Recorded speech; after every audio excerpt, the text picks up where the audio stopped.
시청자 여러분 안녕하십니까. 조간으로 하루를 여는 신통방통의 윤태윤입니다.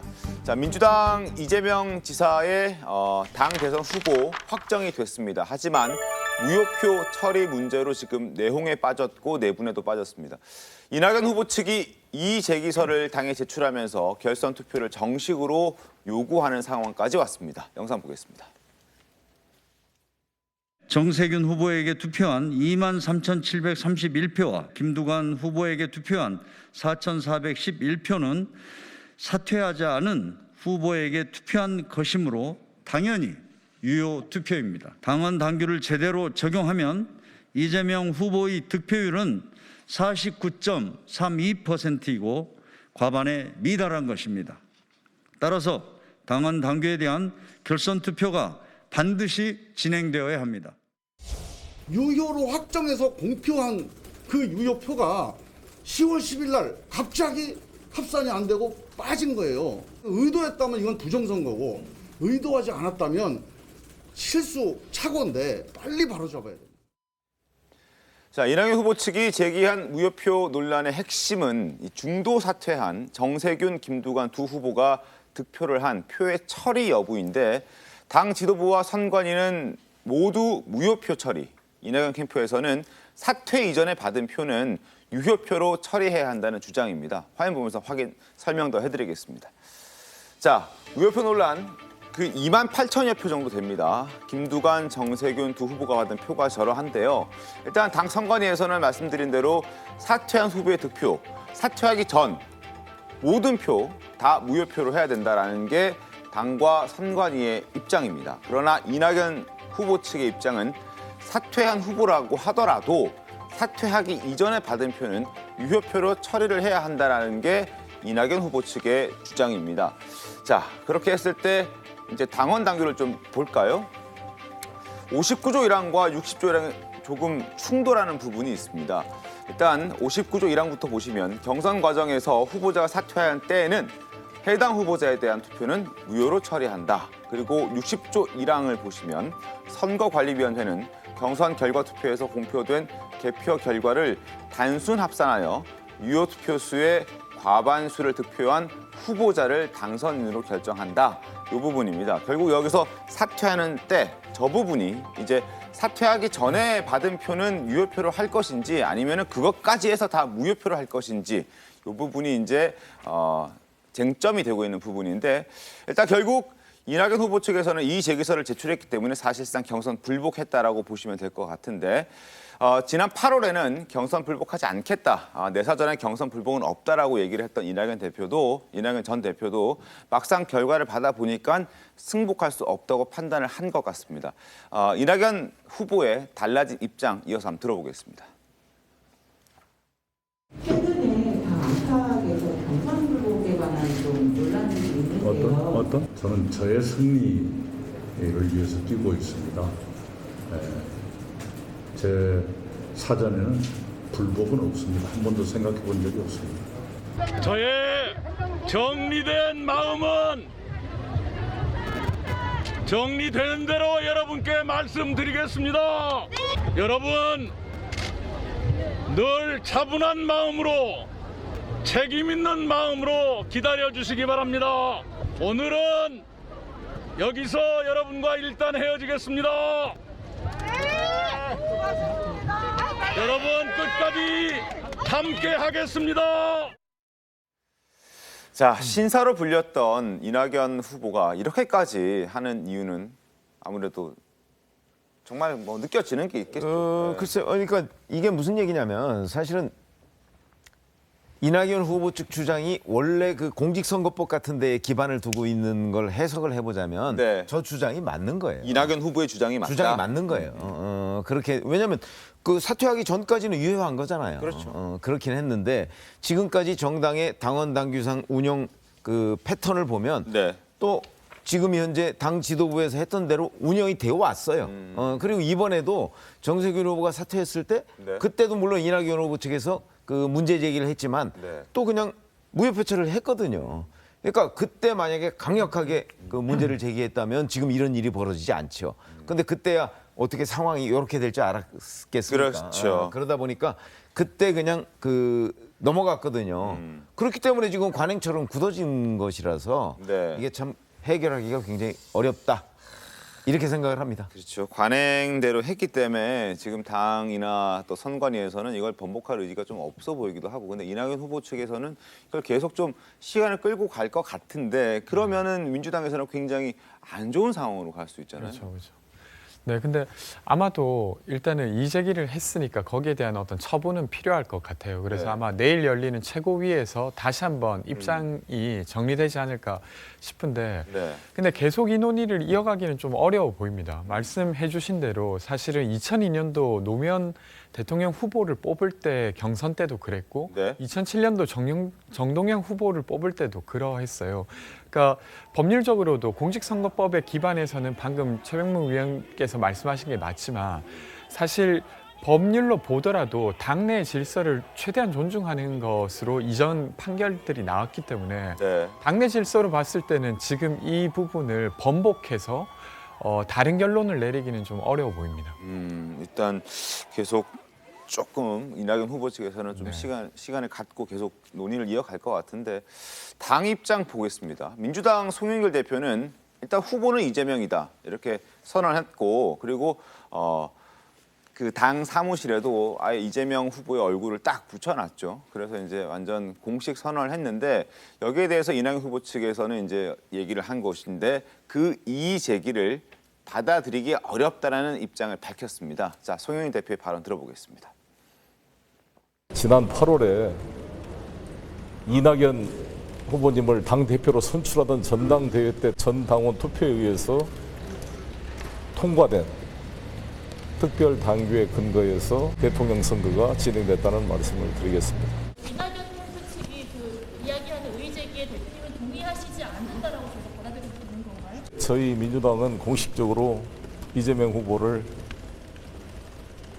민주당의 20대 대통령 선거 후보자로 선포했고, 또 추천서를 공식적으로 수여했다, 이 말씀을 드리겠습니다.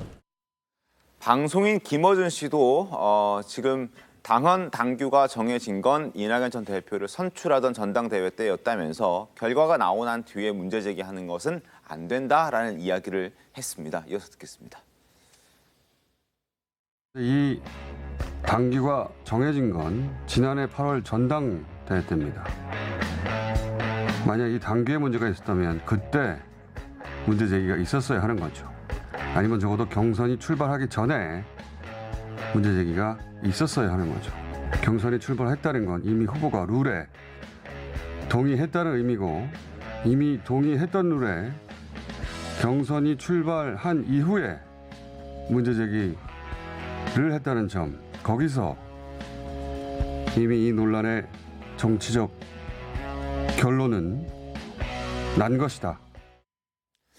자, 최고위가 열린다고 하더라도 교수님, 뭐 크게 달라지진 않겠죠, 교수님 생각에도? 뭐 어떻게 달라지겠습니까? 사실은 이낙연 대표의 말이 상당 부분 설득력은 있어 보입니다만은, 그럼에도 불구하고 결론은 바뀌기 어렵다는 게 제 생각입니다. 만일 이낙연 후보 측에서 이것을 사법의 영역으로 끌고 들어간다, 일종의 뭐 위헌 소송을 한다든가 무슨 그러니까 가처분 신청을 한다든가 이렇다면은 혹시나 이것이 이제 조금 뒤로 갈 수 있지만, 이거는 이제 당을 두 동강 낼 수 있는 일이기 때문에 사실상 거기에 대해서는 언급을 회피하고 있거든요. 그렇다면 이것을 해결할 수 있는 것은 정치의 영역인데, 정치의 영역에서 해결할 수 있는 게 뭐가 있겠습니까? 지금 송영길 대표가 분명히 얘기했잖아요. 당신이 만든 당원 당규다. 그러니까 시비 걸지 말아라는 뜻이잖아요. 그리고 이재명 후보도 뼈 있는 말을 했어요. 대통령께서도 나에게 축하의 말씀 전해주셨다. 그리고 나는 이제 당의 처분에 따르겠다. 그럼 당이 처분할 게 뭐가 있겠습니까? 저는 이제 그런 점에서 놓고 본다면, 이제는 시기의 어떤 그 선택만 남은 것이지 실제로 할 수 있는 일은 제가 없어요. 다만 아쉬운 거는, 저는 이낙연 후보가 이것이 3차 경선 가기 전에 선거인단 모집할 그 무렵에 이 문제가 사실 쟁점이 됐었단 말이죠. 그러면 그때 이 문제를 확실히 짚고 넘어갔었어야 돼요. 그냥 당에 얘기했는데 선관위가 뭐 어물쩍하니까 그냥 선거인단 모집으로 가서 결선 투표, 그러니까 마지막 3차 선거인단 투표 갔거든요. 저는 그게 굉장히 아쉬웠다. 그러니까 이낙연 후보의 어떤 그 리더십이나 태도, 정치적인 자세 이런 것들이 거기에 대해서 조금 더 집요했어야 하는데 이게 지금 사후 약방문식이 돼버린 것이 저는 어쨌든 이낙연 후보는 좀 뼈아픈 대목인 것 같다는 생각이 듭니다. 그러니까요. 지금 상황에서는 당이나 선관위가 전혀 뭔가 뒤집을 가능성은 좀 낮아 보이긴 하는데 승 박사님, 그러면 이제 이낙연 후보 측에서는 가만히 있기는 좀 그렇고 뭔가 추가적인 뭐 행동을 할 수도 있는데 법적으로도 갈 수 있습니까? 어떻습니까? 아까 말씀 주셨다시피 이게 그냥 법적 관점으로 따지면 이게 사실 그 당은 당규잖아요. 그럼 네. 두 가지 측면을 바라보는데 당은 당규에 대한 해석을 할 때 사법의 영역이 최대한 자제하려고 할 거예요. 왜냐하면 그거는 그 당에서 만들어 놓은 당헌이기 때문에 일반 법규와는 다른 거거든요. 그럼 당헌에 있는 지금 그 당 대표가 저렇게 이야기를 했다면 네. 사실 그 부분 일정 부분 존중을 할 건데, 그럼 여기에서 지금 되어 있는 결선 투표를 하기 위해서는 지금 이재명 후보자가 되는 것을 뭔가 이렇게 정지시키는 효과, 아까 말씀 주신 바와 같이 가처분이라는 걸 해야 되는데 저는 모르겠습니다. 그렇게 되면 민주당이 얻는 이익보다 민주당이 잃는 이익이 훨씬 더 많을 것 같아요. 그래서 지금 같은 경우에 제가 보더라도 당연히 좀 이낙연 후보 측 입장에서는 당황하고 당혹스럽겠죠. 사실 이 부분만 제대로 해결됐으면 지금 결선 투표를 할 수 있는 또 하나의 카드를 질 수 있는데 그 카드를 질 수 없었다라는 점 때문에 지금은 굉장히 좀 당혹스럽겠지만 사실 이 부분에 있어서 법적으로 가는 것은 또 하나의 어떤 무리수가 있지 않을까. 그거는 결국 그 이낙연 후보 측에서 결정해야 될 문제라고 생각합니다. 알겠습니다. 자, 이재명 후보는 경선 불복 논란에 대해서 말을 아끼고 있습니다. 당에 맡기겠다. 직접적인 반격은 자제하고 있습니다. 목소리 듣겠습니다. 이낙연 후보 발로 무효표 논란이 빚어지고 있는데요. 거기에 대한 입장은 상식과 원칙 그리고 당헌 당규에 따라서 우리 당에서 잘 처리하실 것으로 믿습니다. 이낙연 캠프 측에서는 사실상 불복 가능성까지 얘기를 하면서 향후 추가 행동을 예고하고 있는데 대선 후보로서 이에 대해서 좀 어떻게 보시는지. 우리 국민과 당원들께서 길을 제시해 주실 겁니다. 자, 공격적인 발언을 좀 자제하면서도 여권 대선 후보로서의 공식 일정은 소화를 했습니다.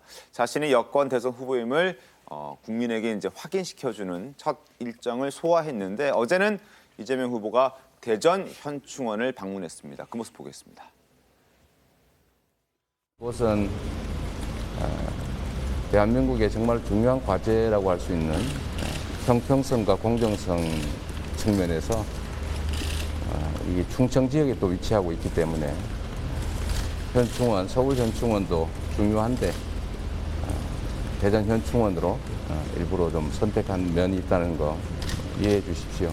지역과 지역 간에도 불공정과 불균형이 없는 그런 균형 잡힌 나라가 이 나라의 미래 발전을 가능하게 한다 이렇게 생각합니다.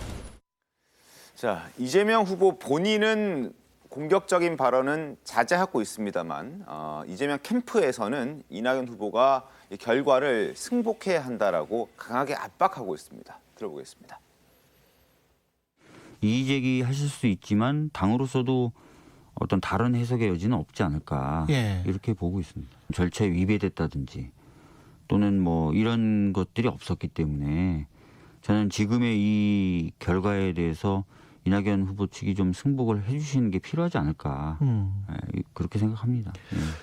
법원이 일반적으로 사법부는 당내 경선 과정에는 안 낍니다. 각하가 거의 90%, 제가 보기엔 100% 확실해요. 마치 뭐 나한테 문심이 있다, 문재인 대통령의 뜻이 있다 이런 식으로 많이 해왔잖아요. 네. 대통령이 어쨌든 후보가 된 건 축하한다는 얘기 나왔는데 지금 뭐 불복은 아니라 그러지만 결국은 뭐 국민들이 보기나 언론이 보기에는 불복으로 보일 수밖에 없는 거 아닐까요? 불복이라고. 자, 그리고 무효표로 지금 자신이 받은 표가 무효표가 되면서 지금 어떤 논란을 일으켰다기 뭐 본인의 의지로 일으킨 건 아니지만 어쨌든 그 논란이 된 그 정세균, 김두관 후보 역시 원칙을 훼손하지 않아야 한다라고 얘기를 하면서 이재명 후보의 손을 좀 들어주는 모양새였습니다. 화면 보겠습니다. 자, 정세균 전 국무총리는 이렇게 말합니다. 원칙을 지키는 일이 승리의 시작이다. 그러니까 원칙대로 해라. 이재명 후보가 우리 민주당의 후보다라고 얘기를 하고 있고요. 김두관 의원 역시 원칙을 훼손하려는 세력은 민주당 역사에 큰 죄를 짓게 될 것이다. 이재명 지사의 손을 들어주는 모습이었습니다. 자, 그런데 문제는 경선 과정에서 이재명 후보가 승리는 하긴 했습니다만 마지막 3차 이 투표에서 28대 60이라는 굉장히 저조한 스코어를 기록했고 그게 이제 국민 투표에서 확인이 드러났기 때문에 이 결과가 앞으로 본선까지 영향을 줄 수도 있지 않을까라는 그런 걱정들은 민주당에서 할 것 같은데요. 일단 저 3차 선거인단이라는 것은 9월 1일부터 14일 사이에 모집한 선거인단이에요. 그러다 보니까 이제 초반에 1, 2차 선거인단에 비해서 민주당에 대한 지지 성향의 강도가 좀 낮은 것 아니냐 이제 이렇게 우리가 평가를 할 수가 있고요. 그러면은 일반적으로 얘기해서 국민들의 눈높이하고 가깝다 이렇게 볼 수가 있는 거잖아요. 근데 거기에서 이재명 후보가 참패를 했단 말이죠. 그거는 이제 변수를 보면 결국 대장동 의혹밖에 없어요.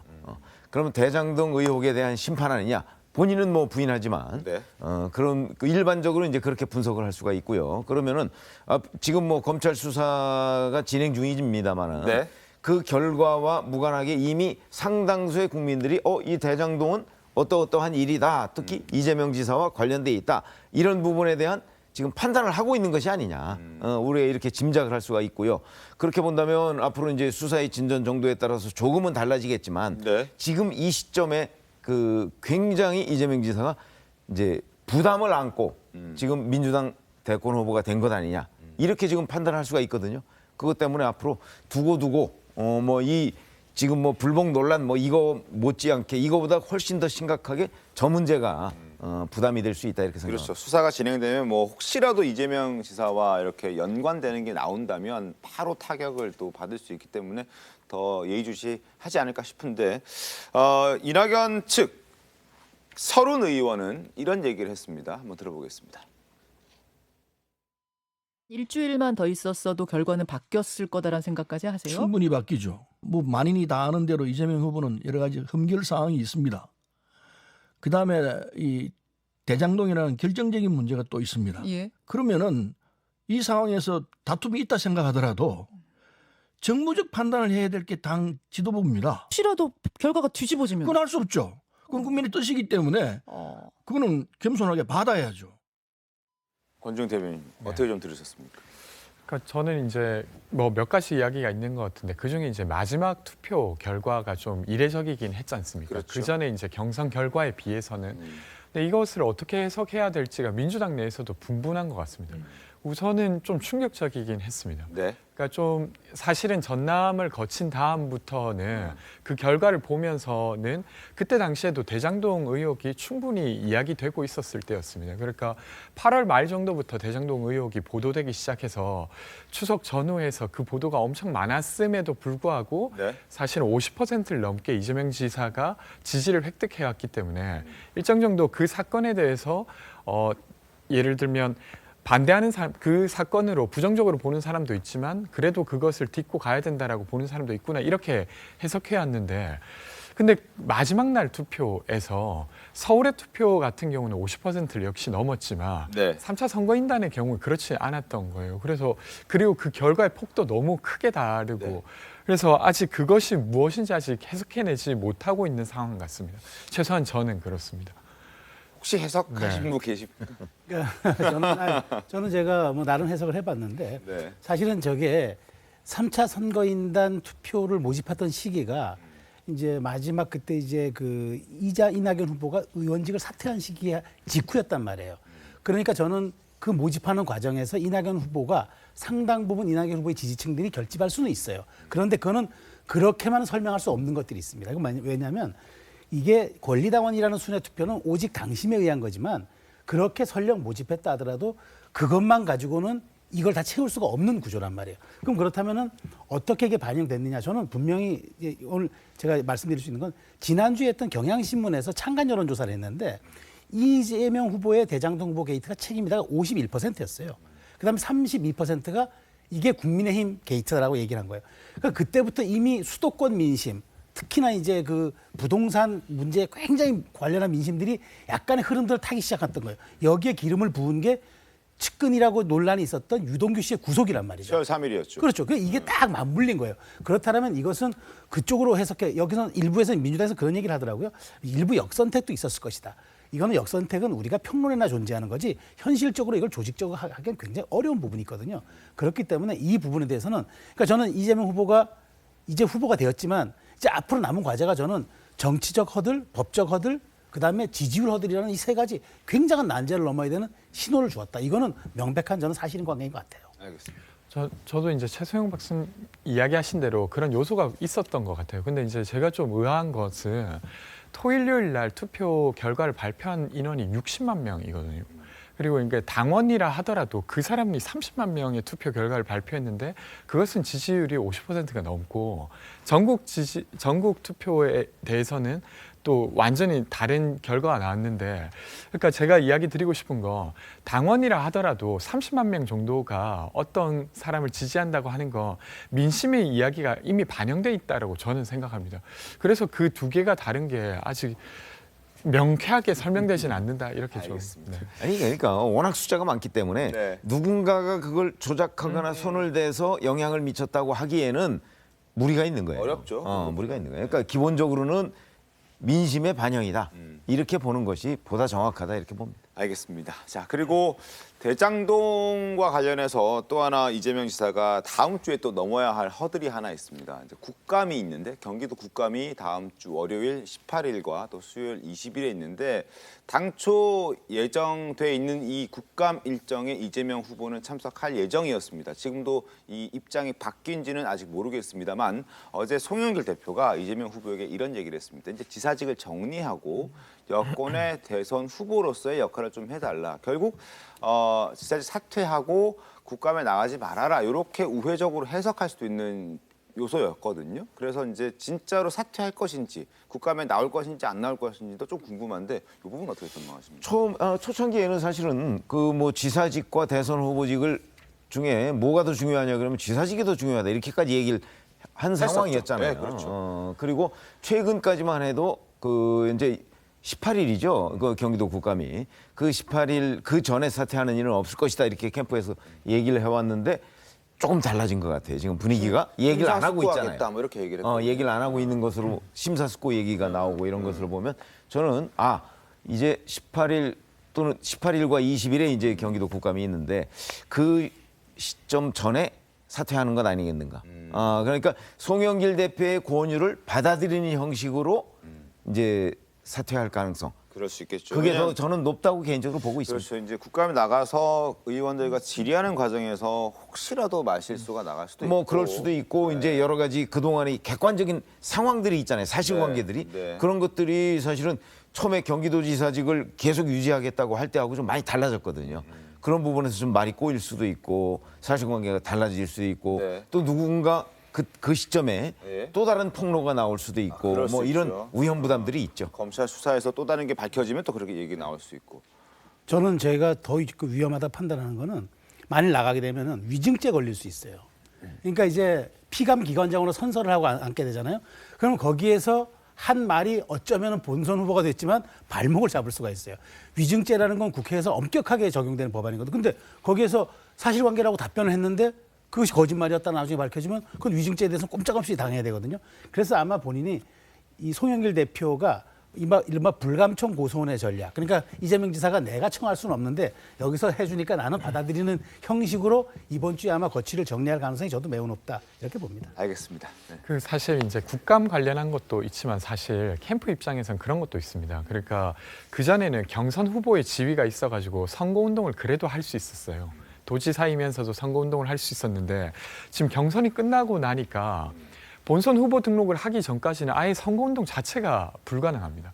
그러니까 지금 빌려놓은 임대 공간도 쓸 수가 없고 홈페이지도 닫아야 되고 그런 식의 어려움이 좀 있어서 사실 내부에서는 꼭 국감과 상관없이도 그러니까 지사직을 사퇴하고 사실은 본선 후보가 돼야 나머지 캠프 활동이 가능하지 않냐 이런 이야기도 있어서 그런 것까지 포함해서 높아질 수도 있겠네요. 그래서 저는 그게 이제 좀 더 주요하게 다뤄졌던 것 같고 왜냐하면 물론 이제 국감이라고 하는 게 되게 위험한 순간일 수도 이게 지금 있습니다. 캠프 내부에서 나온 이야기 그런 거죠? 요소도 있는 것이죠. 근데 이제 국감이라고 하는 게 위험한 요소도 있지만 또 이재명 후보라고 하는 사람의 캐릭터상 누군가와 상대하는 모습이 꼭 나쁘다고 볼 수만은 없습니다. 그래서 이제 그런 걸 다 놓고 좀 고민하시는 것 같습니다. 알겠습니다. 캠프에서 그래도 국감 전에 결정을 좀 내리겠죠. 그렇죠. 네. 기다려 보도록 하겠습니다. 자, 그리고 한동안 잠잠했던 배우 김부선 씨가 이번에 다시 등판을 했습니다. 이번에는 민주당 대선 경선에서 이낙연 전 대표, 이낙연 후보를 뽑았다라고 얘기를 하면서 이재명 낙선 운동 나서겠다 이런 뜻을 밝혔습니다. 자, 화면 보겠습니다. 천하의 컴맹인 제가 무려 나흘에 걸려 민주당 국민경선 선거인단 가입에 성공했다. 며칠 전 투표하라고 문자가 와서 옛사랑 이재명을 찍을까 잠시 주저하다가 통 크게 이낙연을 찍었다. 오늘부터 이재명 낙선 운동 선언한다. 모태 행동대장 김부선. 이렇게 올렸습니다. 뭐 사실 이제 이 이슈 자체가 새로운 이슈가 아니잖아요. 네. 그리고 사실 뭐 개인이 갖고 있는 이 이슈뿐만 아니라 또 과거에 있었던 여러 가지의 어떤 개인적인 어떤 사정사가 사실 어느 정도 극복되는 부분이고 가장 큰 건 지금 대장동 그 부분인데 그것도 이제 수사를 진행해서 우리가 어디까지 어떻게 가야 되는데 지금 나와 있는 언론상으로는 사실 유동규라는 조금 이따 말하겠지만 유동규 정도까지는 분명히 선이 올라와 있는데 그 윗선을 어떻게 찾아갈 것이냐의 문제는 아직까지 밝혀진 바가 없기 때문에 저런 어떤 나름대로의 낙선 운동이라는 게 이재명 후보자가 된 이후에 얼마만큼 큰 영향을 미칠지는 좀 두고 봐야 되고 저는 이번 선거 자체는 누가 나오더라도 49.5 대 50.5 정도의 결집이 이루어지지 않을까. 그래서 한번 이 선거는 나중에 좀 지켜봐야 할 것이다. 그렇게 말씀드리겠습니다. 알겠습니다. 자, 그리고 지금부터는 대장동 개발 의혹부터 또 짚어보겠습니다. 화천대유 대주주 김만배 씨가 어제 검찰의 피의자로 소환이 됐죠. 조사를 받았습니다. 어제 저희도 그 모습 실시간으로 현장 연결해서 보여드렸었는데 조사를 무려 14시간 동안 길게 받았습니다. 그리고 어제 검찰 조사의 핵심은 바로 천화동인 1호의 실소유주가 누구인지 이 여부와 그리고 정모회계사가 제출한 그 김만배 씨 관련 녹취 내용의 사실 여부에 집중이 됐을 것인데 아마 검찰도 이 부분에 대해서 조사를 집중적으로 한 것으로 지금 알려지고 있습니다. 그런데 김만배 씨는 어제 들어갈 때 모습처럼 아마 끝까지 부인을 했다 그러죠. 그렇죠. 아니 특히 이제 천화동인 1호의 실소유주 이 부분에 대해서 천화동인 1호는 내 거다. 뭐 그렇죠. 이렇게 얘기를 했습니다. 네. 그 동안에는 이제 뭐 김만배 씨가 그 정회계사가 제출한 녹취록에 보면 절반은 그분 것이다. 뭐 이런 얘기. 그다음에 이 천화동인 1호가 내 것이 아니라는 것은 직원들이 다 안다. 뭐 이런 맞습니다. 얘기를 한 것으로 네네. 지금 알려져 있는데 그런 부분은 정회계사가 의도적으로 녹취를 했거나 그래서 자기가 거짓말을 했다. 맞습니다. 뭐 이런 얘기들을 지금 하고 있는 거거든요. 네네. 자, 근데 그게 이제 저희가 녹취록을 뭐 들어본 건 아니기 때문에 검찰은 가지고 있을 거 아니겠습니까? 네. 그걸 들어보면 얼마나 의도적으로 했는지 또는 편집이 됐는지 이런 부분은 아마 검찰은 알고 있을 것이라고 보고요. 네. 근데 김만배 씨가 검찰 조사를 받고 나가면서도 똑같은 주장을 하기는 했어요. 그러니까 그 진위 여부는 글쎄 뭐 조만간에 가려지지 않을까? 정 회계사라는 사람도 네네네. 뭐 검찰 조사를 받았으니까요. 알겠습니다. 자, 모두 부인했다는 보도들이 지금 많이 나오고 있습니다. 김만배 씨 측에서는 일단 녹취록 역시 부정을 하고 있습니다. 의도적으로 편집됐다, 또 과장됐다, 부풀려졌다, 허위다 이런 얘기들을 하고 있는데 김만배 씨의 주장 들어보겠습니다. 천화동인 1호 실소유주 누굽니까? 그거는 바로 접니다. 그리고 지금 제기되고 있는 여러 의혹들은 수익금 배분 등을 둘러싼 갈등 과정에서 특정인이 의도적으로 녹음하고 편집한 녹취록 때문입니다. 자, 김만배 씨가 또 이런 주장도 했는데 어떤 주장했는지 이어서 듣겠습니다. 혹시 되는 거 알고 허위 사실 말했다고 했는데 한 번도 정 씨와 진실된 대화를 나눠본 적이 없어요. 과거에 이 구사업자 이 구속되는 일에도 적극 그 역할을 했고 그래서 언젠가 계속 이런 일이 있을 거라고 생각했기 때문에 한 번도 그 사실대로 정 씨와 진실된 대화를 나눈 적이 없습니다. 그런데 왜 본인은 녹취 안 하셨어요? 저는 뭐 그런 짓 안 합니다. 승재 박사님, 네네. 한 번도 진실된 대화를 나눠본 적이 없다. 언젠가 이럴 줄 알았기 때문에. 미래를 예측할 수 있는 능력이 계시는지는 잘 모르겠지만 제가 지금 이런 사건들을 보면서 개인적으로 그냥 한쪽에 법을 하는 사람의 가장 불편한 마음은 피의자가 자기의 옹호할 수 있는 발언은 무차별적으로 다 나올 수 있어요. 하지만 검찰이 가지고 있는 그 실체 진실의 발견에 접근할 수 있는 증거들은 피의 사실 공표기 때문에 전혀 말할 수 없는 부분이거든요.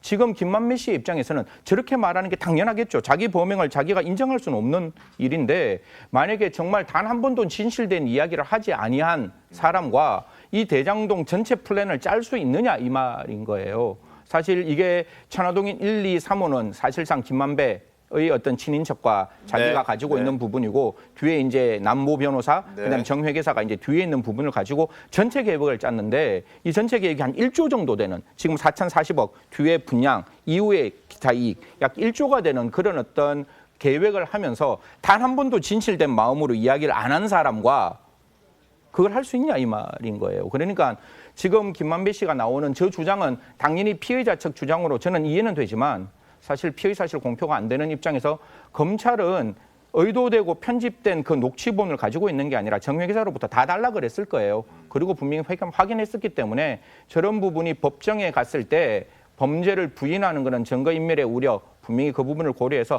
만약에 검찰이 영장을 친다면 저런 영장을 청구한다면 저런 이야기들은 굉장히 법정에서는 불리할 수 있을 것이다. 영장실질심사에서는 불리할 수 있을 것이다는 말씀드리겠습니다. 알겠습니다. 그리고 이제 소유주의 부분에 있어서도 지금 김만배 씨는 나다라고 얘기를 했고 내 것이다라는 부분을 강조하고 있긴 합니다만 그 정회계사의 녹취록에 나오는 거 아까 최병무 위원께서도 말씀해 주셨지만 이게 내 것이 아니라는 걸 직원들도 다 알고 그분의 어떤 얘기도 나오고 뭐 이런 얘기들이 있지 않았습니까?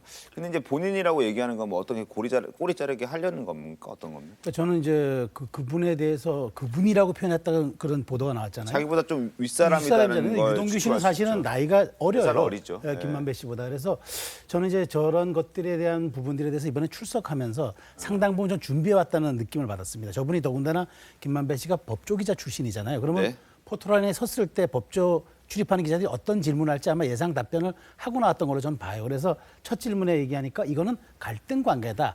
배분을 둘러싼 갈등 관계라고 사건의 성격을 규정을 해요. 그리고 그 다음에 누구 거냐? 내 거다라고 또 잘라요. 그리고 맨 마지막 질문엔 그래요. 이거 돈의 흐름을 잘 보면 나올 것이다. 거기에 대한 어쩌면은 그 준비된 시간에 거기에 대한 또 자신감을 갖는 행동들이 있었을지도 모르겠습니다. 그래서 저는 김만배 씨는 지금 이야기는 사실 앞뒷말이 어떨 때 배치되고 달라질 때가 상당히 많은데 그럼에도 불구하고 이번 포토라인은 그분에 대한 상당 부분 그다음에 이 녹취록 자체에 대한 오염성을 강조함으로써 자기는 우리가 그런 말도 있지 않습니까? 동업은 친구끼리도 안 한다는데 그런 거를 믿지 못할 사람과 동업을 했다는 건 도대체 어떻게 설명할 것인지 이런 것들에 대한 합리성이 전혀 없어요. 그래서 저는 일단 급한 불을 끄기 위해서 나름대로 준비를 가지고 이번 포토라인에 서서 발언한 것은 아닌가 저는 그렇게 생각합니다. 알겠습니다. 자, 김만배 씨에 대한 수사, 검찰 수사의 핵심 쟁점은 크게 4가지 정도로 볼 수 있겠는데 화면 보시죠. 자, 일단 실소유주에 대한 의혹입니다. 지금까지 제가 좀 얘기를 했었죠. 여러 가지 말들이 있었습니다. 녹취록에서는 김 씨가 청화동인 1호의 절반은 그분의 것이라고 언급이 돼 있었고 또 유동규 씨가 차명으로 소유하고 있다는 주장까지 정모 변호사를 통해 나왔습니다만 김 씨의 해명은 실소유주는 바로 나다. 어제 검찰 출석하면서 이렇게 얘기를 했습니다. 그리고 두 번째, 자 700억 원 유동규 씨에게 제공하겠다라고 약속을 했다는 그 700억 원의 제공에 대해서는 어떻게 우리가 볼 것이냐.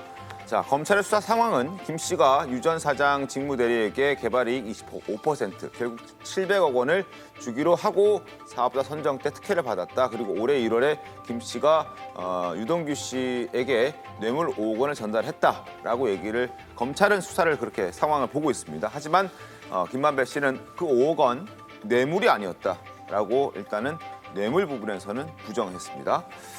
자, 그리고 정관계 금품 로비 의혹. 그 50억 클럽이라거나 아니면은 뭐 실탄 350억 원 뭐 이런 부분들 그리고 서울시 성남시 의회 의장에게 30억 원, 시의회 의원에게 20억 원 이런 얘기들이 나오지 않았습니까?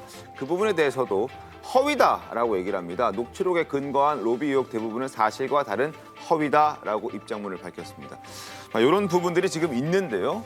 이 부분에서 이제 여러 가지 좀 살펴볼 텐데 먼저 473억 원이라는 숫자가 나옵니다. 금액이 나오는데 이 용처부터 좀 보고 그리고 700억 원에 대해서도 제가 좀 한번 살펴볼 텐데 700억 원은 검찰에서는 이게 어느 정도 신빙성이 있다라고 얘기를 하고 있다고 하던데. 그러니까 지금까지 검찰의 수사 방향이라고 하는 것은 그 정회계사가 제출한 녹취록 내에 있는 내용 네. 이걸 중심으로 이루어졌거든요. 그거는 이제 확인하는 과정, 이 녹취 내용이 사실인가 뭐 이런 부분이에요. 네. 근데 아까도 제가 잠깐 말씀드렸지만 처음부터 끝까지 그 녹취 내용을 들어보면 왜냐하면 거기에 육성이 나오잖아요. 본인들의. 그렇기 때문에 이게 농담이었는지 심지어는 유동규 씨는 농담이었다고 얘기를 하고 있단 말이죠. 그러니까 농담이었는지 진지하게 수익 배분을 하고 있던 장면이었는지 이런 부분이 이제 우선 느낌이 있을 것이고 네. 검찰이 그 부분을 가지고 이제 관련자들한테 추궁을 할 거 아니겠습니까? 네. 그러면은 저 700억 부분이 그 사실 여부가 곧 드러날 것으로 보이는데 네. 예를 들어서 처음에는 이 대장동과 관련해서 수익이 1,800억 정도 날 걸로 예상이 돼서 그거의 25%면 450억 정도잖아요. 네. 근데 이 대장동 수익이 이제 부동산 가격 폭등으로 인해서 한 3천억 정도가 됐단 말이죠. 그러면 4분의 1이 25%가 700억이 맞아요. 그런 걸 보면 저는 상당히 근거가 있는 내용이 아니겠는가. 근데 김만배 씨하고 유동규 씨가 지금 부인하고 있지만 객관적인 정황과 얼마나 부합하느냐. 그리고 그 관련해서 뭐 정회계사만 있는 게 아니고 또 관련 사람들도 굉장히 많이 있잖아요. 그렇죠. 그런 사람들도 자주 다 있고. 조사를 했기 때문에 저는 뭐 저 진실 여부는 금방 드러날 것으로 봅니다. 권지웅 대변인은 어떻게 보십니까? 어쨌건 뭐 수사 결과를 지켜봐야겠지만 좀 철저히 수사하면 좋겠다고 생각됩니다. 그러니까 네. 택지 개발 과정에서 이익이 어떻게 분배되었고 누구에게 어떻게 로비되어 왔는지를 좀 자세히 이제 드러내고 앞으로 이런 일이 없게 하려고 해도 좀 충분히 조사할 필요가 있지 않나 싶습니다. 알겠습니다. 일단 검찰에서는 그 유동규 씨와 김만배 씨 간의 다룬 내용, 대화들, 이 녹취록에 남아있기 때문에 그런 것들을 근거로 700억 원을 약속했다는 부분에 있어서는 신빙성이 있다. 이 말이 사실인 것 같다라고 일단 판단을 내리고 있는 것 같습니다. 하지만 김만배 씨는 절대 아니다라고 입장을 밝히고 있어서 수사 상황을 좀 지켜봐야 될 것 같고 그리고 473억 원이라는 437억 원의 그 용처를 좀 저희도 좀 얘기를 해볼 텐데 일단 검찰 측과 김만배 씨 측의 주장이 다릅니다. 김만배 씨의 이야기부터 들어보겠습니다. 천화동인에서 대여한 473억 어디에 사용하셨습니까? 초기 운영비나 또 운영하는 과정에 이 빌려온 돈을 갚는 데 사용했습니다. 계좌를 통해서 다 밝혀졌고 합법적인 지출이라면 예. 회사 운영 경비로 지출을 사용하시면 되는 거 아닙니까? 회사 운영 경비 영수증으로 이게 끊을 수 없는 부분들이 있어서 했는데 불법적으로 사용된 거는 없습니다. 자, 473억 원을 김만배 씨가 이제 빌려가지고 이걸 도대체 어디에 썼는지가 일단 하나 확인된 것은 그 100억 원을 그 박영수 특검의 인척에게 100억 원을 줬다는 부분은 확인이 됐는데 거기 분양 대행업체라고 하죠. 나머지 374억 원이 어디 갔는지 모릅니다. 그러니까 그런 부분의 용처는 이제 지금 검찰이 하나 둘씩 이렇게 확인해 나가는 과정이라고 보여지는데 그중에 이제 본인이 뭐 영수증 없이 쓴 돈이 있다. 뭐 이렇게 또 얘기를 했다는 거예요. 그 과거 조선일보하고 기자하고 통화한 내용을 보면 그렇게 되면 뭐 473억의 용처에 대해서 뭐 확인 안 되는 돈이 굉장히 많다. 그러니까요. 이렇게 보고 그다음에 뭐 여러 이제 좀 엇갈린 보도들이 나오고 있는데 뭐 돈 세탁을 했다. 뭐 이런 얘기도 나오고 있거든요. 그렇게 된다면 뭐 끝내 확인 안 되고 이제 일부분은 확인이 없는 상태에서 뭐 기소가 될 가능성까지도 지금 염두에 둬야 되겠죠. 알겠습니다. 일단 김만배 씨 어제 자정을 넘어서 이제 집에 갔고 다만 수사 상황에 따라서는 뭐 다시 소환이 될 수도 있고 영장이 청구될 수도 있는 그런 상황인데 이 김만배 씨에 대한 과거 히스토리가 하나 더 재밌는 게 있었습니다. 이재명 지사의 마크맨이었다는 이 동아일보 기사가 나왔는데 어떤 내용입니까? 사실 이제 다 기자님들 아시잖아요. 그러면 A라는 기자가 그 유력 정치인과 같이 이렇게 그 일을 할 때마다 그 사람에게 같이 동행을 해서 관련된 내용들을 계속 이제 지켜보는 부분인데 지금 나와 있는 부분에서 이제 김만배 씨가 이제 이재명 지사의 마크맨이었기 때문에 가장 친한 기자 사이가 되었는 부분이 있는 거 아니냐. 그럼 결국 지금에 나와 있는 커넥션들 여러 가지 부분들이 거기부터 이루어지지 않았느냐는 그런 어떤 프레임을 가지고 지금 이야기를 했던 부분이라서 이 부분은 계속 확인이 되어야 하는 부분이라고 생각합니다. 알겠습니다. 그리고 말씀하십시오. 네. 근데 이제 사실 아시는 분들은 아실 것 같은데 마크맨이라고 해서 아주 친밀하다 이렇게 보기는 어려운 것 같아요. 물론 그렇습니다. 아주 친밀하지 않을 수 있지만 또 아주 친밀할 수도 있고 뭐 그런 상황. 그러니까 뭐 언론 입장에서 보면 야당 여당을 나누고 거기에 이제 일정 정도 역할을 나눠서 예를 들면 여당을 맡는다고 하면 그중에서 유력한 주자들의 마크맨이 되는 거지 않습니까? 그렇죠. 예를 들면 지금 이재명 지사의 경우에도 마크맨이 거의 한 300명 정도가 됩니다. 그러니까 이것만으로 뭔가 연결시키는 건 물론 이제 의심을 가지고 이런 걸 봐야 된다는 건 이해가 되지만 지금 단계에서 지나치게 연결하는 건 좀 무리스럽다고 생각합니다. 알겠습니다. 알겠습니다. 자, 그리고 김만배 씨가 검찰 조사를 받는 그 시각 유동규 씨도 검찰 조사를 받은 것으로 알려지고 있습니다. 유동규 씨가 지금까지 알려진 뇌물의 액수는 김만배 씨에게 5억 원 그리고 위례 신도시 관련된 관련자에게 3억 원을 받은 것으로 알려져 있는데 3억 원을 더 받은 것으로 확인이 또 됐습니다. 그러니까 이 3억 원은 지금 이 화천대유 천화동인이 같이 일하는 남모 변호사와 그리고 또 여러 이제 그 회계사라든지 이런 사람들이 돈을 모아서 추가적으로 줬다. 그런데 집까지 찾아가서 줬다. 그리고 검찰이 이 영상을 확보하고 있다는 보도까지 지금 나온 상황인데 그럼 얼마나 더 받았다는 얘기가? 그럼 총 11억 원이 되는 건 그런 얘기인 거죠? 그렇죠. 그러니까 8억에다가 3억이면 11억 원인데 또 뭐 일부 보도에 의하면 30억 원 얘기도 나오고 30억 그렇습니다. 35억 원 얘기가 이제 어제 동아일보 보도에 나왔는데 그거는 또 무슨 얘기냐면 이제 그 변호사 정모 씨가 있잖아요. 그 정모 씨가 만든 회사가 있습니다. 유원홀딩스라고. 이거 유원홀딩스에 20억 원, 15억 원 이런 식으로 이제 이 남모 변호사가 거기에 투자 형식으로 지원을 했다는 거거든요. 뭐 그것도 사실은 뇌물 가능성이 굉장히 많죠. 어차피 남모 변호사는 천화동인 4호의 실소유주 아닙니까? 그렇죠. 그런 점으로 본다면 지금 이제 뭐 8억, 3억 이건 이제 구속영장에 있는 내용이고 지금 말씀하신 3억은 별개의 얘기고 그리고 이제 또 거기에 뭐 700억, 뭐 25%, 35억 이런 얘기들이 지금 나오고 있는데 뭐 그건 이제 조만간 확인이 되겠죠. 알겠습니다. 그리고 유동규 씨가 또 김만배 씨에게 돈을 어떻게 전달하는 방법 같은 거를 알려줬다라는 보도도 나왔습니다. 요거는 또 두 사람의 관계에 대해서 우리가 좀 논해볼 수 있을 것 같은데요. 그렇죠. 그러니까 뭐 지금 보도를 보면은 누구 땡땡땡에게 뭐 50개를 꽂으라. 우리가 통상 50개라 하면은 이제 한 개가 억 단위를 얘기하니까 추론하자면 이제 뭐 50억 정도가 될 것 같은데 그러면서 뭐 성남시 의장에게는 뭐 30, 뭐 시의원은 20 이렇게 구체적으로 지시했다는데 원래 이 지시는 그 일의 가장 핵심적인 사람이 자기 실무 세력이 시키는 거 아니겠습니까? 그렇다면 사실은 굉장히 이제 유동규 씨가 이런 부분에서 큰 실력과 영향을 행사했다는 그런 방증이 되겠죠. 알겠습니다. 자, 그리고 우리가 알다시피 이재명 지사는 유동규 씨와의 어떤 그 연관성, 측근이 아니다라고 얘기를 하고 있고 유동규 전 본부장 역시 뭐 비슷한 얘기들을 하고 있는 상황이었는데 유독 지금 구속되어 있는 유동규 씨가 민주당 경선 결과에 굉장히 관심이 있었다라는 보도도 또 나왔습니다. 아마 제가 그냥 유동규의 입장에 약간 좀 들어가 보면 사실 지금 사느냐 죽느냐의 문제에 대해서 나름대로 관심이 굉장히 많을 거잖아요. 이미 구속이 되어 있는 입장이면.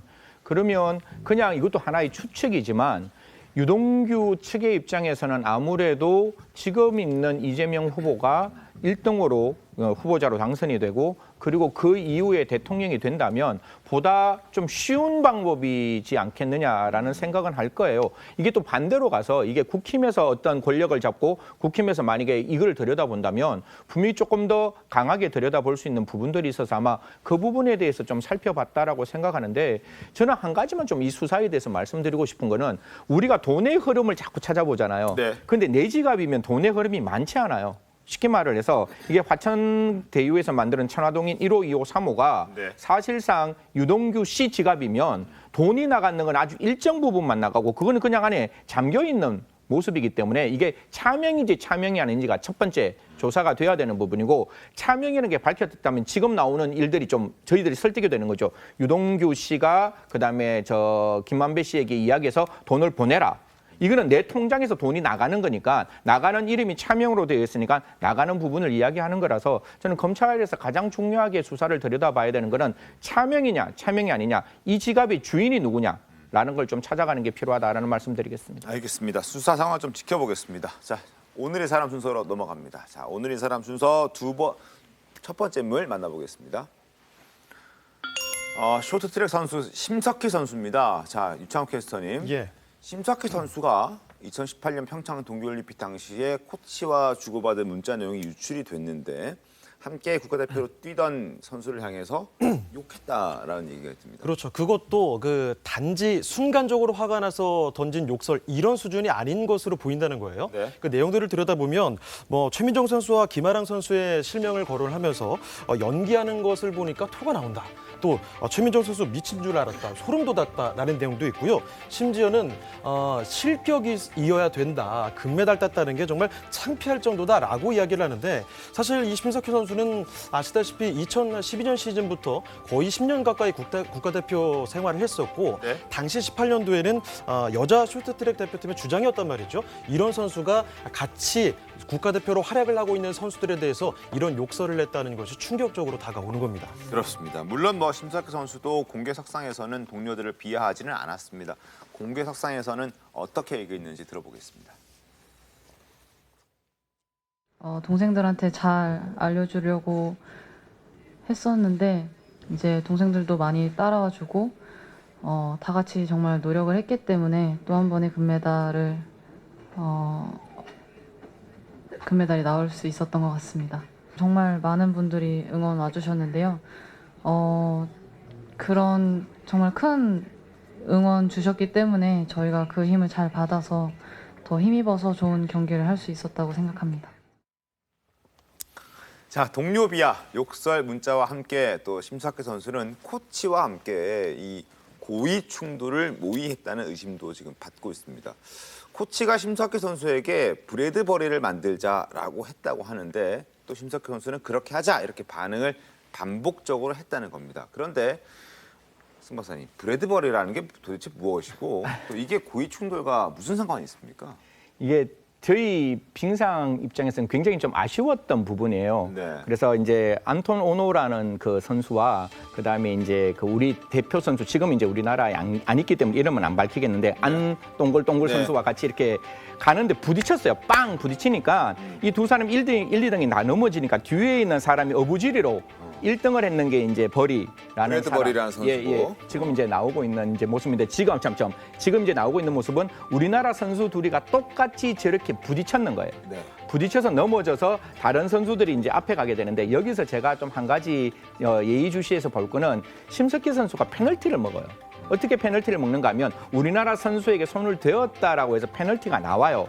그렇기 때문에 심석희 선수가 페널티에서 그 실격이 되고 뒤에 들어왔는 선수가 이제 올라가는 부분들이 있어서 내용만으로 보면 왜 우리 선수끼리 부딪혔지라는 생각을 하게 되는데 어제 심석희 선수가 다시 이제 그 부분에 대해서 반론을 하면서 절대로 이 부분은 고의가 아니었다. 그때 나와 있는 이야기들은 그냥 코치와 같이 그 당시에 나머지 선수들에 대해서 이야기하는 과정에서 나온 것이다라고 하는데 좀 보는데 좀 씁쓸하죠.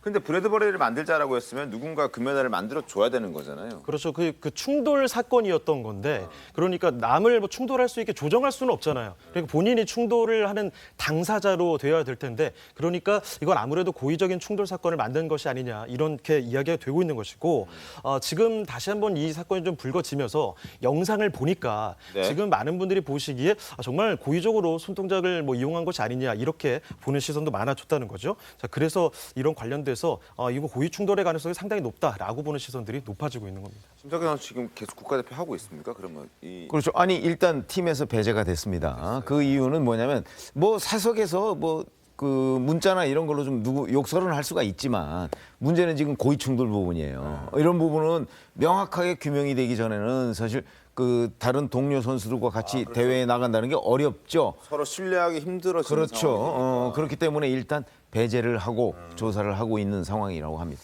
알겠습니다. 뭐 이제 국제 대회도 출전해서 뭐 국외 선양도 해야 되는데 이런 일들이 벌어지면 그 기회 자체가 이제 사라지게 되겠죠. 어쨌든 형사처벌까지도 지금 얘기가 나오고 있는 것 같던데요. 사실 저게 만약에 문제가 되면 첫 번째 안에서 이야기를 했던 거는 그 코치와만 이야기를 했지만 지금 저게 흘러나왔잖아요. 결국은 흘러나왔고 특정 어떤 매체에 나왔는데 그게 전파 가능성 이론이라고 이야기하는 거예요. 제가 앵커에게만 진짜 비밀이야. 절대로 다른 사람에게 얘기하면 안 돼. 꼭 자기만 알고 있어. 라고 이야기를 했다 할지라도 윤앵커가 그럴 사람은 아니지만 다른 사람에게 전파할 수 있다는 걸 우리 법원은 인정하고 있는 거예요. 그래서 안에 있는 내용들에 대해서는 뭐 명예훼손이나 모욕죄가 충분히 성립될 수 있는 것이고 만약에 고의로 저렇게 만약에 넘어지게 만들었다면 저 부분도 빙상경계의 업무에 대한 위계를 쓰는 부분들이 있을 수 있을 것 같아서 지금은 다 드러나지 않았습니다. 그냥 드러나지 않고 그냥 내밀한 영역의 코치와 이야기하는 과정에서 나왔는 이야기지만 지금 세상에 저게 드러났기 때문에 드러난 부분에 대해서는 명예훼손과 모욕죄 여부를 살펴볼 필요 있다 이런 말씀드리겠습니다. 알겠습니다. 자, 심석희 선수 만나봤고요. 두 번째 인물 보겠습니다.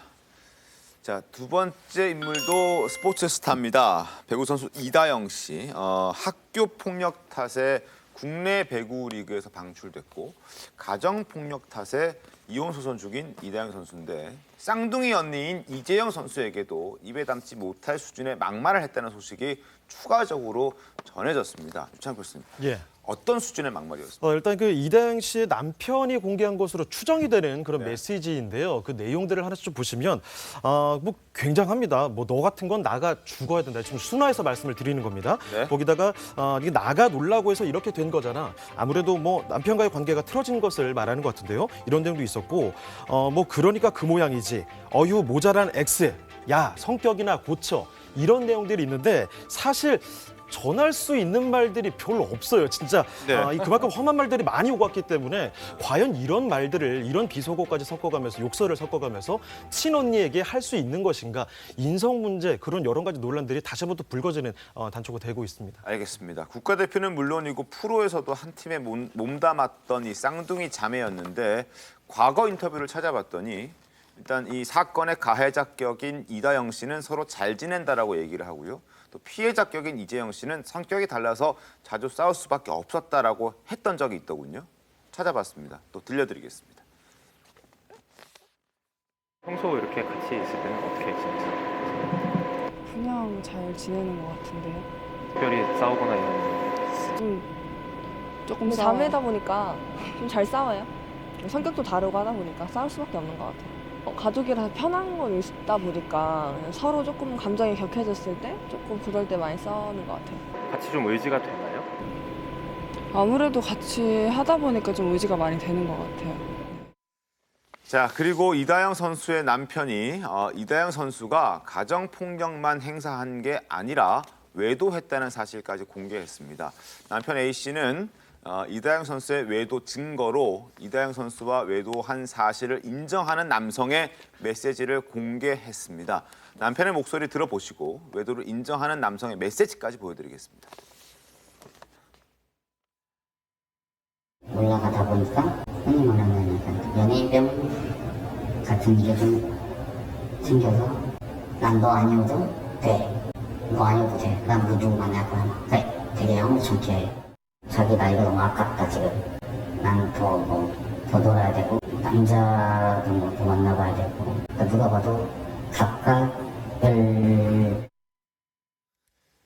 자, 그리고 이런 내용입니다. 당연히 알고 있다. 저희가 지금 사귀는 사이도 아니고 그 이제 외도한 것으로 알려져 있는 남성의 얘기인데 저희가 지금은 사귀는 사이도 아니고 그래서 저도 다영이한테 그냥 쉬운 감정으로 만나는 거 아니냐라고 물어도 봤다라고 얘기를 합니다. 그리고 빨리빨리 다영이랑 사귀고 싶다는 게 아니다. 실은 어제도 만나서 그런 문제로 얘기를 많이 했다. 뭐 이런 얘기를 했다는 걸 남편이 이제 공개를 한 겁니다.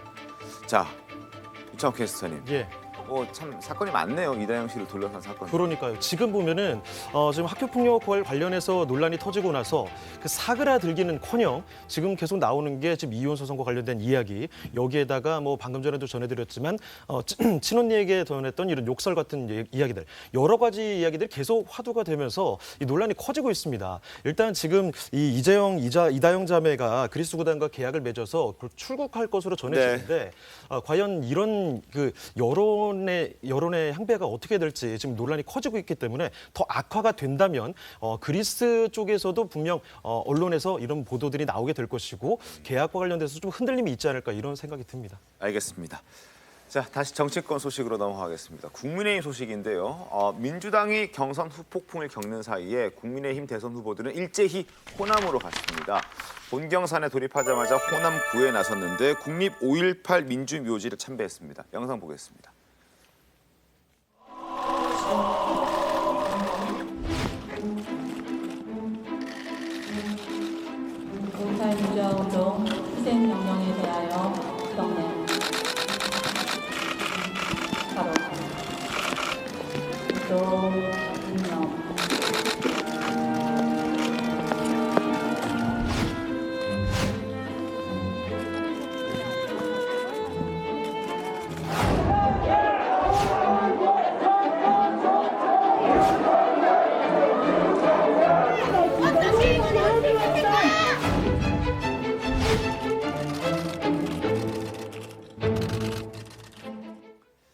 5.18 묘역 참배 후에는 광주 김대중 컨벤션 센터에서 당 지도부와 대선 후보들이 함께 최고위 회의를 열었습니다. 특히 이준석 대표는 이 자리에서 이재명 지사가 턱걸이 과반으로 본선에 진출한 데 대해서 국민들이 큰 심판을 한 것이다라고 말을 했습니다. 들어보겠습니다.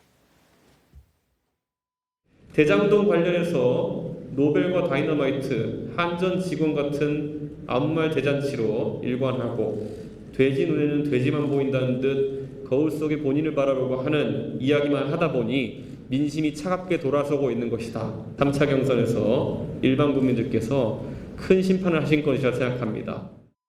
자, 그리고 이준석 대표 오후에 옛 전남도청 앞에서부터 전남대까지 한 5km 되는 구간을 2시간가량 걸었다고 합니다. 광주에서 이제 특검을 요구하면서 도보 시위를 했다고 하는 건데 반응이 어땠습니까? 반응은 각각의 어떤 지지층의 어떤 입장에 따라서 극명하게 달라졌는데요. 사실 지금 특검 요구라고 하는 것은 국힘의 입장에서는 반드시 관철시켜야 되는 입장 중에 하나인 것이고, 지금 이제 검찰 수사가 진행되는 과정 속에 두 가지 측면을 볼 수 있는 거잖아요. 휴대폰의 측면을 보면 검찰은 전혀 수사하지 않는 듯한 모습인 것이고, 지금 또 이제 구속이나 유동규 구속을 보면 수사를 하고 있는 입장인데, 그럼에도 불구하고 지금에 있는 검찰을 못 믿겠다는 게 국민의힘의 기본적인 생각이라서 사실 광주에 가서 대동의 정신이 있는 광주에 가서 저런 모습을 보이고 있는데, 사실 광주 측에서도 이재명 후보자, 지금 대통령 후보자가 됐죠. 후보자에 대해서 굉장히 적극적인 어떤 지지를 보내는 곳이기 때문에 저런 모습이 과연 어떻게 비춰질지는 다시 한번 또 살펴봐야 되는 대목이다라는 말씀드리겠습니다. 알겠습니다. 그리고 당 대선 주자들은 어제 오후에 광주에서 1차 TV 토론회를 가졌습니다. 후보들 간에 설전도 있었지만 대장동 특혜 개발 의혹과 관련된 주제를 얘기할 때만큼은 원팀이 됐습니다. 영상 보겠습니다. 정말 이러다가는 당이 몰락하겠구나 하는 생각을 하신 것 같습니다. 민주당도 참 상대를 해보면은 참 문제가 많은 당이에요. 정과 사범이고 지금 또 온갖 가족의 문제가 있고 무상면회 스캔들까지 있는 이런 사람이 대통령이 되어서 되겠습니까? 대통령 선거가 무슨 범죄자 대선이 되어서 되겠습니까? 돼지 눈에는 돼지가 보인다는 그 돼지가 바로 이재명 후보입니다. 집권 여당이 이렇게 불법과 비리로 점철된 그런 후보를 대통령 후보로 내세운다는 말입니까?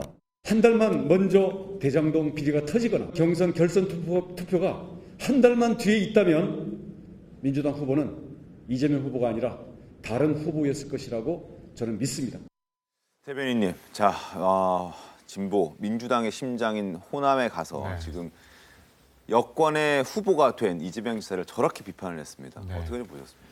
그러니까 어쨌든 국민의힘 입장에서는 대통령 선거를 치르다 보니까 꼭 자기 진영의 사람이 아니더라도 그 사람들을 설득하고 만나기 위해 노력하는 모습이라고 보이고요. 근데 저는 이제 상대편 후보를 비판할 수 있다고 생각합니다. 그리고 상대적으로 우리가 더 낫다는 경쟁을 해야 되니까. 근데 그럼에도 예를 들면 돼지라고 표현한다거나 단정지어서 범죄자라고 말하는 식의 논의는 사실은 이제 대선이라고 하는 건 국민의 대표가 되겠다는 거지 않습니까? 근데 그것을 추구하는 당의 모습으로서 좀 적절하진 않다고 생각합니다. 돼지란 표현은 아니 이제 이재명 지사가 그런 식으로 비유를 했던 걸 다시 지금 되받아친 거 아니겠어요? 근데 우리 잘 아시다시피 대선에서 저런 식의 약간 좀 막말성 공격 이런 것들은 흔히 있는 일입니다. 그래서 저거 정도를 가지고서 제가 뭐라고 비판할 건 아니고 저런 일들이 앞으로도 굉장히 자주 있을 것이고 저런 행동들 이런 것들이 있는데 그 부분에 관해서 결국 유권자들이 평가하지 않겠습니까? 저는 국민의힘 후보들이 호남에서 저 얘기하는 건 상당히 전략적이에요. 저게 이제 이낙연 후보가 유리하게 이긴 곳 아닙니까? 거기 가가지고 지금 흔들리는 이낙연 지지층에게도 소구 한번 해보는 거고, 그 다음에 이번 수도권 민심에서 확인된 대장동 게이트야말로 이재명 후보를 공격할 수 있는 가장 강력한 타겟이다라는 점을 집중 부각하는 투트랙 전략으로 보입니다. 알겠습니다. 어쨌든 뭐 권중 대변인 말씀대로 공격하고 서로 상대적으로 비판할 수 있지만 표현이나 이런 부분 좀 고급스럽게 했으면 하는 그런 바람도 저도 갖고 있습니다. 자, 그리고 대장동을 주제로 다룬 시간 외에는 사실 이 후보 4명이서 설전을 계속 벌였습니다. 줄곧 아무래도 지금 선두권에 있는 윤 전 총장에게 질문 공세가 굉장히 많았습니다. 특히 유승민 전 의원 같은 경우에는 또다시 주술 논란은 꺼내들었습니다. 영상 보겠습니다. 제가 정법 유튜브를 봤어요. 몇 개를 봤는데 저는 무지 황당했어요. 내 손바닥이 빨간 이유가 손바닥에서 에너지가 나가기 때문이고 백두산이 정월 초하루에 영하 수십 도가 돼도 내가 가면 정법이 가면 칼바람이 멈추고 봄 날씨가 된다. 그 지금 말씀하시는 거는 제가 믿을 거라고 생각하시고 하는 얘기예요. 아니요. 정법을 만나셨죠? 만난 적 있습니다. 예, 부인하고 네. 같이 만나셨습니까? 그렇습니다. 그러면 정법을 뭐라고 부르셨습니까?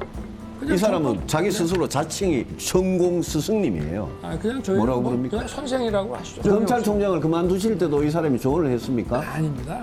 검찰총장 관두라고 한 사람은 수백 명이고 그리고 박근혜 정부 국정농단 사건 수사할 때 이것도 이 사람이 조언을 했습니까? 박근혜 대통령은 저희가 예. 조사 전혀 자체를 아닙니까? 하지를 못했고 아니, 이런 황당한 사람이 그거는 이런 헛소리를 하면 그러면 명예훼손으로 고발해야 되는 거 아닙니까? 그걸 재미로도 볼 수 있는 거지. 그게 제 아니 직접 의사결정. 만나셨으니까 하는 말이죠. 아니 만날 수도 있는 거 아닙니까? 자, 그리고 윤 전 총장은 이제 이런 주술 논란을 좀 버리기 위해서, 좀 벗어나기 위해서 지난주 또 교회까지 찾아갔잖아요. 그렇죠. 순복음교회에서 예배를 하고 뭐 성경책 들고 박수까지 쳐가면서 뭐 이렇게 한 부분은 그 이제 전략적인 행보를 하고 있는 거죠. 그런 점에서 본다면 뭐 주술 논란이라는 게 원래부터도 사실 지금 유승민 후보가 뭐 공격을 하고 있지만 해프닝성에 가까운 거 아니겠습니까? 네. 그런 식으로 보면 이건 뭐 시간이 지나면 해소될 문제다. 저는 그렇게 봅니다. 알겠습니다. 자, 그리고 원희룡 전 지사 역시 윤 전 총장을 향해서 집중 공세를 펼쳤습니다. 어떤 얘기가 됐는지 들어보시죠. 한 나라의 대통령이 되려면 가난에 대한 철학이 저는 중요하다고 생각합니다. 혹시 평생 살면서 스스로 가난해 본 경험이 있으세요? 저야 뭐 아버지가 교직에 계셨기 때문에 그렇다고 뭐 그렇게 잘 살지는 못했습니다. 그 국민학교 졸업 사진에 나올 때도 스스로 가난해 본 경험이 그러나 있으세요? 없으세요? 아니, 스스로야 뭐 그렇게 이재명 지사처럼 그렇게 하지는 않았지만 저희가 잘할 때는 나라가 어려웠기 때문에 시간이 제한돼서 학교고 좋습니다. 뭐고 도처에 가난한 저는 어릴 때 유복하게 진짜 가난한 사람하고 혹시 생계나 생활을 같이 해본 경험은 있으십니까? 고시 공부하고 이럴 때 학교 다니고 할 때 그건 고시생들하고 고시청에서 쓰레빠 신고 서로 한 거지. 가난한 친구들 생계를 같이 하거나 생각을 해본 적은 없죠. 제가 묻고 싶은 것은 만약에 대통령이 되시려고 하면 가난한 국민들의 마음을 어떻게 이해하시려고 합니까? 저희가 클 때는 주변에 가난이라는 게 일상화돼 있었습니다. 네. 그래서 늘 보고 느끼고 자랐습니다.